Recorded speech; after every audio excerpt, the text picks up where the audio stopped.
Can you make a video on what would we need pre-op and post-op? Recommendations, what worked for you, what didn't, if you can, please. Here's your response. So for my pre-op, I had to do a 2-week liquid diet. And these are my go-tos during that time period.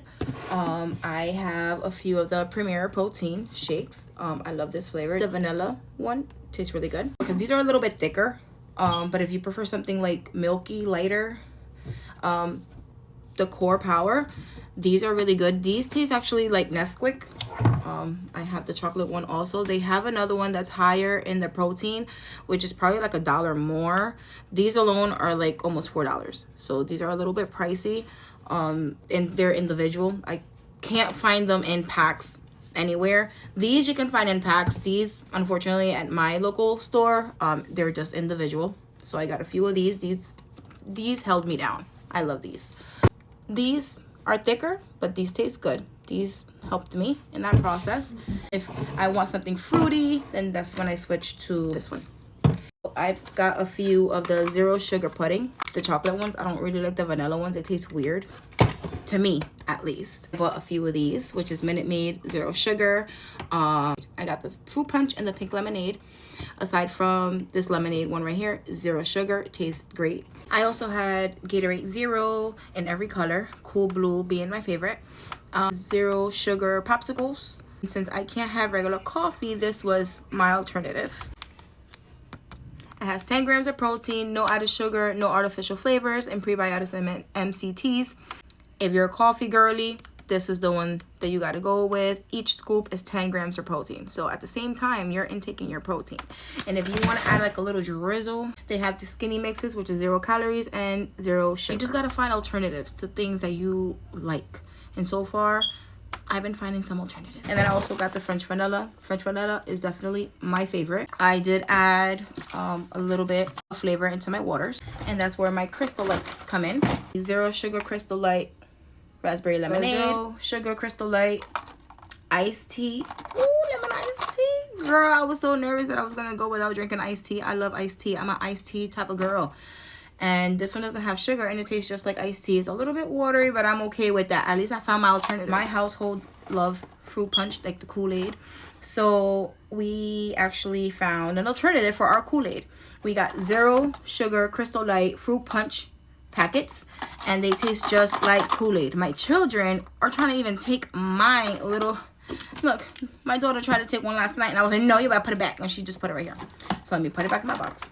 But I ended up buying these bigger ones, so then they could actually make like a big jug and have it in the refrigerator so everybody could drink, because now everybody wants to drink my fruit punch.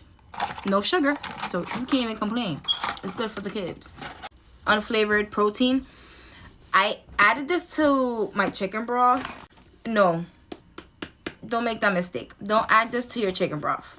Tasted nasty, and it's supposed to be unflavored, but for some reason it just made it taste nasty. Chicken broth, what I did was I got these containers and I would prep them for the week, fill them up with chicken broth. I would just get the regular low sodium chicken broth, add a little bit of chicken powder over so I could give it a little bit of flavor. Everything that I showed you helped me, worked for me during my pre-op liquid diet, and it helped me post-op liquid diet. The only thing is that post-op, these thick ones weren't it for me. I did lean more over to these. Before I forget, I also had gotten these protein water. I mean, they don't taste bad. It's just a little aftertaste that I'm not liking, and the fact that my mouth gets really, really dry. So I'm holding off on these. I still have them. They're 20 grams of protein. So if you want to get them, maybe it works for you. Everyone is different. I also bought sugar-free Jell-O packets to make at home. I pre-portioned them in these 4-ounce cups, so I know how much I'm actually intaking. I purchased the hospital ice machine, you know, the machine that crushes up ice, like the hospital ice. It was only $100 at Walmart, and sometimes I like a little bit of this powder, which is the fruit punch powder of the Crystal Light, on top of my ice, and I eat it like that, and it tastes like I'm eating candy. For me, it tastes like a little soury, like Jolly Rancher type. The same thing that you do in your pre-op is the same thing that you have to do in the post-op. The only difference is that when you're in the post-op, you have to take little baby sips at a time. You can't chug down anything. You would have to literally take little baby sips, wait for it to go down. You're gonna feel it go down, and then once I start feeling that my liquid is going down, I take a little bit more. But you do have to take baby sips in the post-op. The second day of my surgery, I woke up with my mouth so dry, I wanted to chug one of these, and I couldn't. I couldn't. I normally chug bottles of water como si nada. And yeah, post-op, you can't. You have to take little baby sips. Now, if your mouth is dry, what I do is like I leave ice in my mouth so I could keep my mouth moist, and then I let it melt, and then little by little, obviously, I'm going to swallow it. But you have to be careful in the post-op. Take baby sips. That's very important. So far, that is what worked for me. If you want to follow me in my journey, click the follow button because I post everything that I'm learning along the way.